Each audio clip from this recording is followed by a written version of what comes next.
I'm at my in-laws. They've got 2 apple trees. They've got this one here that's suffering from something, but I'm not 100% sure what. If you know, maybe add a comment. And then they've got another one just over here near their crepe myrtles, and it is not suffering nearly as much. They did get it sprayed. I'm not 100% sure what they sprayed it with, but it did seem to fight off whatever was affecting it.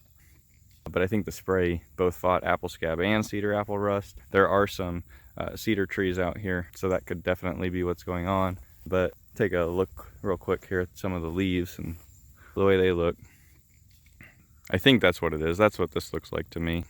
But regardless, I've done some pruning on this in the past few years, and it kind of rejuvenated the tree a little bit at least. It always looks really good early on in the year, and the one over there I hadn't seen put any fruit on either. Essentially, they hadn't been getting really any fruit. This year, this tree had a few pieces of fruit, maybe 8 or 10, and the one over there had, I don't know, closer to 50 or 100 or so. Did a lot better. I'm wondering if the bloom times perhaps weren't quite right on the timing for the 2 to pollinate one another, or if perhaps one of them is a triploid, then it wouldn't have enough viable pollen to do very well. So possibly the one over there is a triploid, and it just had just enough good pollen to get those 8 or 10 apples, even though there were a whole lot more blooms on this than the number of apples. If you do your research on it, you will find that triploids do have some amount of pollen that will be viable, but the percentage on that is so low that it's not considered a good choice to rely on that by any means. There's some articles by Purdue on that I read into. Anyway, what we're going to do today is go ahead and graft a few more varieties into this so that we have a little bit better chance of getting some healthy growth on this tree. I've got down here some Grafting, quite a few of them actually. Grafting are somewhat resistant to cedar apple rust, but they are susceptible to apple scab. I love those apples. They're early season one. It is a triploid, so it's not going to help with the pollination issue. Gold Rush is resistant to apple scab, but it is susceptible to cedar apple rust. And then I've got some Macintosh that is resistant to cedar apple rust. So hopefully between these varieties, regardless of what's going on, or even if both issues are present, we should be able to get growth that is good from these trees to help this tree out. So I've got the Macintosh, I've got the Gold Rush, I've got one stick here of Mac Free, which is an offshoot of the Macintosh. I've got a Northern Spy, and I've got some Yellow Newton Pippin as well. So we're just gonna kind of put all of these on here. I'm just gonna do a few buds of each. I'll show you kind of how I get them in there, and I'm gonna leave several buds on these, probably somewhere between 4 and 6, just because a few shoots might push out some growth, but then if they don't have enough time to harden off that new growth, then hopefully if the graft's healed up and the dormant buds are still there come spring, then those dormant buds can push out growth, and we'll be all set even if we don't get anything new from anything that decides it wants to grow.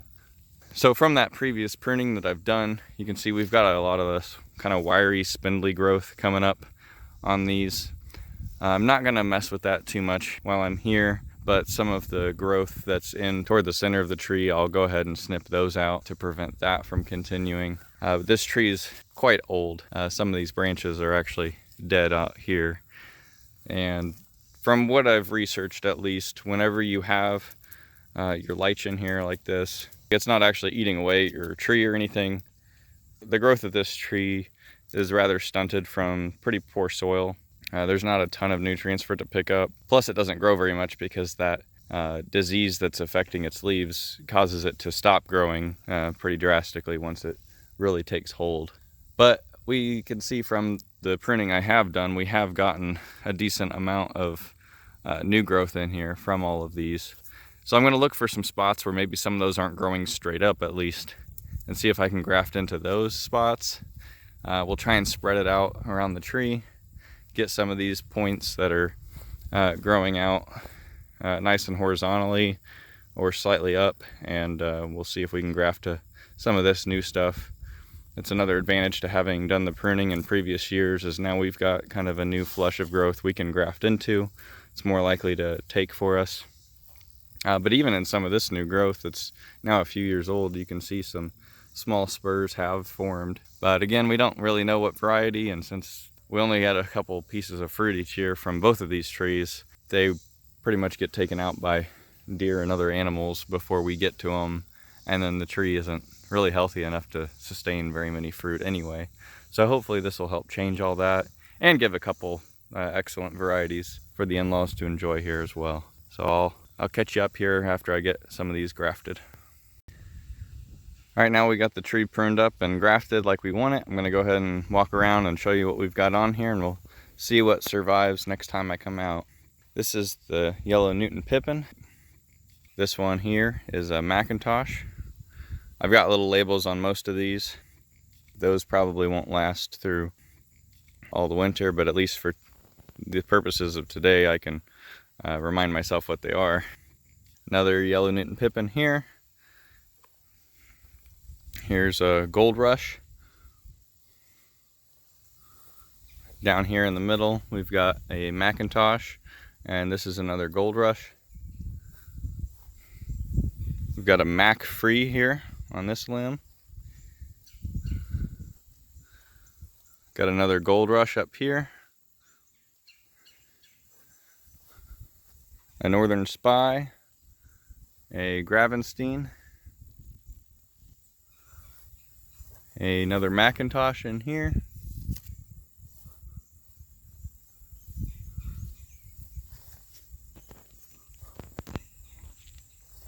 Over here's another Gold Rush.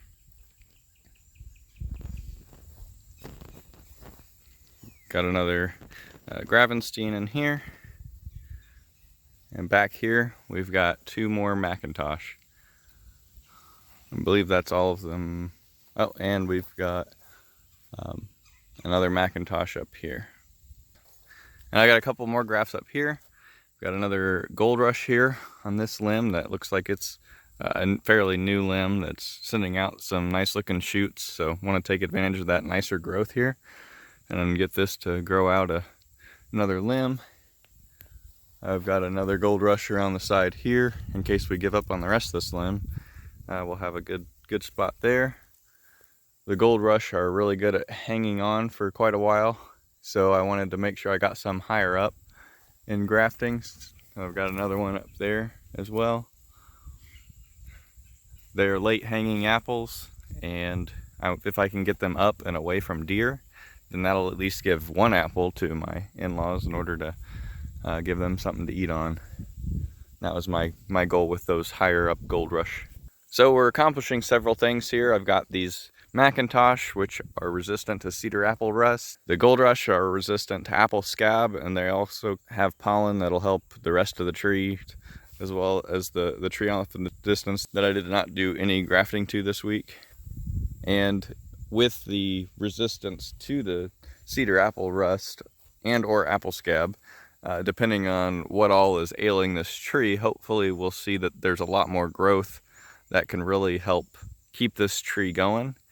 It has been here for decades and always comes back, so it's not that the tree overall is going to die, but there's not a lot of fertility to the soil here. And you can even see that a lot of the spurs and branch tips here have pushed out growth this late in the season. They're just trying to get out there and pull in enough energy so that they could do some storing up additional resources for the springtime.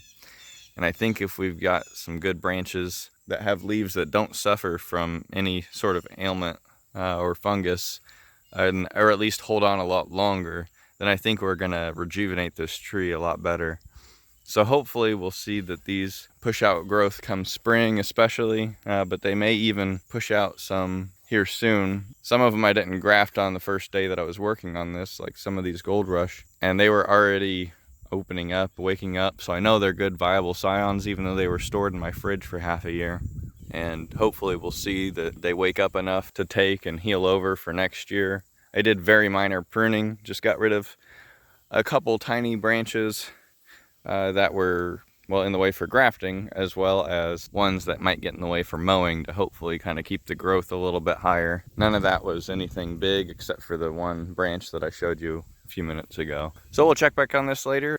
This also will give us future material. If any of these take and grow, then I won't have to transport the material here. I'll just, when I prune and in the winter months, I can then store that material here, bring it back out to the tree again, and spread those around. Because while the original variety may be good, if overall the tree hardly produces because it's under so much stress, then I'd rather graft over most of the material on this tree to resistant varieties, and hopefully this little experiment will help us know which varieties are going to be preferred for this environment.